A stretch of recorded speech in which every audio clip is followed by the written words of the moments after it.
అంత ఐశ్వర్యాన్ని అంత వదిలేసేది ఏంటండి స్వామి? ఏమీ లేదమ్మా, చిన్న స్టోరీ చెప్తాను. ఆయన జాతకంలో పుట్టంగానే ఇతను అయితే మహాచక్రవర్తి అవుతాడు, అంటే కొన్ని వందల రాజ్యానికి చక్రవర్తి అవుతాడని చెప్పారు. లేదా ఒక గొప్ప సన్యాసి అవుతాడు, సాధువుగా అవుతాడని అతని జాతకంలో చెప్పారు. తండ్రి ఏం చేశారంటే తన కుమారుడు సాధువుగా బతకటం ఇష్టం లేదు, ఒక మట్టి పాత్రలో అడుక్కోవటం ఇష్టం లేదు. అందుకని ఆయన తన రాజధానిలోనే ఒక స్కూల్ కట్టించి పూల మీద వేల మందిది నడిపిస్తూ, వేల మంది పాదాలు పూల కింద నడుస్తూ, వేల మంది చేత చెలికత్తెల చేత పూలేసి అతనికి రాజవిద్య నేర్పారు. ఎక్కడైనా దుఃఖం ఉంటే ఇతను నా కుమారుడు ఎక్కడ సన్యాసి అయిపోతాడని దుఃఖం తెలియకుండా ఎప్పుడు రాజ్యంలోనే నవ్వుతూ తుళ్ళుతూ వెళ్ళేవాళ్ళని పెట్టాడనమాట. అప్పుడు యుక్త వయసు వచ్చేసింది. ఒకరోజు రాజధాని నుంచి బయటికి చంద్రుడనే గుర్రాది రథాన్ని నడిపే తీసుకొని కొంచెం నన్ను పట్టణం చూడాలనిపిస్తుంది, తీసుకెళ్తావా? అలాగే యువరాజాని తీసుకుపోయాడు. తీసుకుపోయిన తర్వాత ఆ రాజ్యంలో మొట్టమొదట ఒక వ్యాధిగ్రస్తుడు బాధపడుతూ కనిపించాడు. అవునా స్వామి? అవునమ్మా. అప్పుడు చెలించిపోయాడు, ఏంటి మనుషులకి వ్యాధులు కూడా వస్తాయా అని. వస్తాయి యువరాజా అన్నాడు. రేపు నాకైనా వస్తాయా అన్నాడు. వస్తాయి రాజా అన్నాడు. తప్పదన్నాడు. సరే ఇంకొంచెం దూరం పద అన్నాడు. ఇంకొంచెం దూరం వెళ్ళిన తర్వాత ఒక 80 సంవత్సరాల ముసలాయన కథలు తొక్కుంటూ నడవలేక తుళ్ళుతూ వెళ్తున్నాడు, పడిపోతున్నాడు, వస్తున్నాడు. శరీరం బక్క చిక్కిపోయింది. ఇతనేంటి ఇట్లా ఉన్నాడంటే అతను ముసలితనం రాజా అంటాడు. అంటే మనిషికి ముసలితనం వస్తుందో కూడా తెలియదు, యవ్వనంలో ఎప్పుడు ఉంటాడో అనుకున్నాడంటే, ఓహో ఇటువంటిది కూడా ఉంటుంది, నాకు కూడా వస్తుందా ముసలితనం అన్నాడు. ముసలితనం ఎవరికైనా తప్పదు రాజా అన్నాడు. ఓహో ఇంకొంచెం దూరం వెళ్ళాను. వెళ్తుంటే బయటకు వచ్చేసరికి వచ్చేదాకా ఆయనకి ఇటువంటి అన్ని చూడలేదు కదా, తండ్రి చూపించలేదు, అలా పెంచారన్నమాట.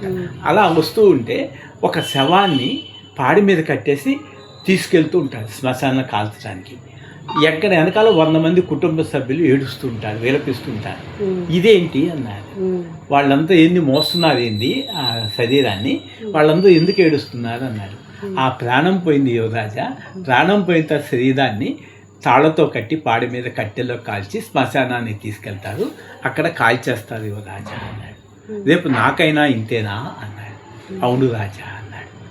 అప్పుడు చెలించిపోయాడు అన్నమాట. ఏంటి పుట్టటం ఏంటి, వ్యాధులేంటి, ముసలితనం ఏంటి, మరణం ఏంటి, దీని నుంచి మానవులకి విముక్తి లేదా, శాంతి దొరకదా, ఈ దుఃఖం నుంచి బయట పడలేడా మానవుడు అని ఆలోచించాడు అనమాట.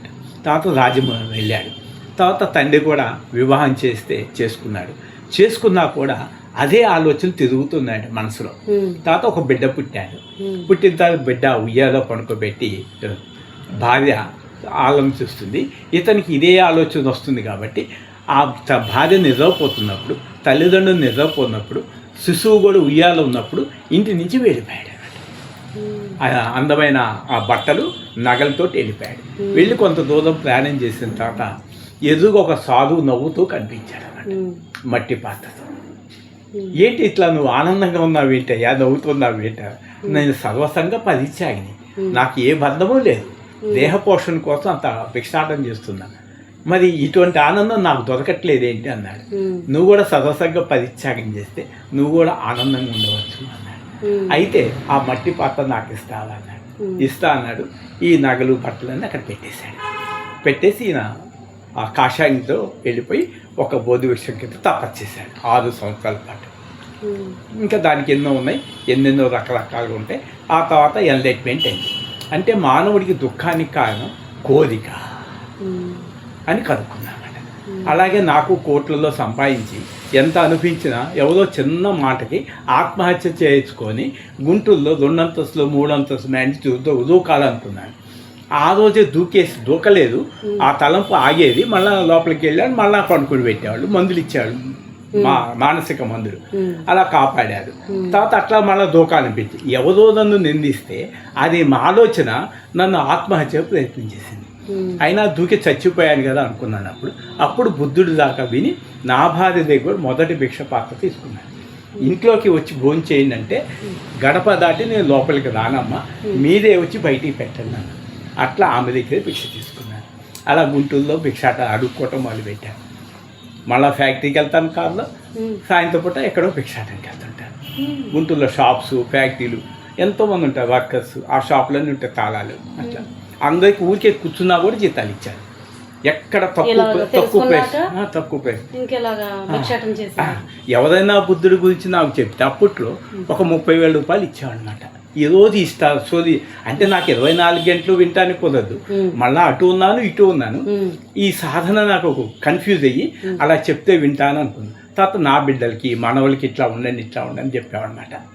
కానీ వాళ్ళ సంగతి నాకు తెలీదు. నా జీవితం ధన్యమైపోయింది. ఇప్పుడు నా దగ్గర ఒక్క పైసా లేదు. నా అంత శాంతి ఎవరికైనా ఉంది ప్రపంచంలో. కాబట్టి శాంతిని కొనలేదు. మార్చుకున్నారు మీరు స్వామి. నా అనుభవంగా మార్చుకున్నాను.